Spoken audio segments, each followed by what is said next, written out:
Ассаламу алейкум достар. Бүгін сенімен бірге Яшар. Ал енді достар, бүгінгі біздің рубрикамызда қалай бірінші 1000 подписчикті жинау керек туралы айтатын боламын. Достар, енді сіздер маған айтып өтпеңіздер, сенде өзінде 150 подписчиктен қалай 1000 подписчик жинамадың, қалай айтып отырсың деген сияқты. Ой, айта қойыңыздар достар. Ал енді достар, менің каналыма тіркеліңіздер, лайк басып өтіңіздер, комментарий жазыңыздар. Маған кез келген комментарий жазсаңыздар жақсы болатын еді. Сіздерден көмек болатын еді. Мен сіздер үшін тырысып жүрмін өйткені. Ал енді достар, кез келген комментарий жазсаңыздар, мен топқа шығамын. Ал енді достар, 1000 подписчик жинаудың бірінші тәсілі, сіздер YouTube каналға жақсы бір каналыңызға жақсы ава мен шапка қоюларыңыз керек. Жасауларыңызға болады. Жасай алмасаңыздар, оны YouTube көрулеріңізге болады. Ал достар, сол ава мен шапканы қалай қою керек десеңіздер, келесі рубрикамда шығарам. Немесе сіздер өздеріңіз басқа ютуберлерден де көрулеріңізге болады.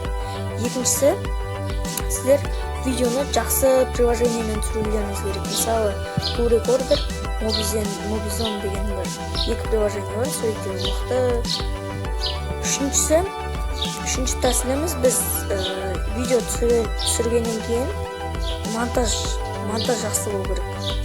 Мысалы, мен өзім InShot деген приложениені іздеймін. Сіздер любой бір приложение тапсаңыздар болады. Мен InShot дегенді айтатын боламын, осыны қолдансаңыздар болады. Және де KineMaster деген бар. Және достар, төртінші тәсіліміз, ол біздің видеоны сапалы түсіру. Сапалы түсіргеннен кейін оған жақсы превью қою керек. Жақсы превью. Оны қоюды оп-оңай болады. Творческий студия YouTube деген бар, содан қарасаңыздар болады. Содан өздеріңіз превью қоятын боласыздар, және оны жақсы жасауыңыз керек.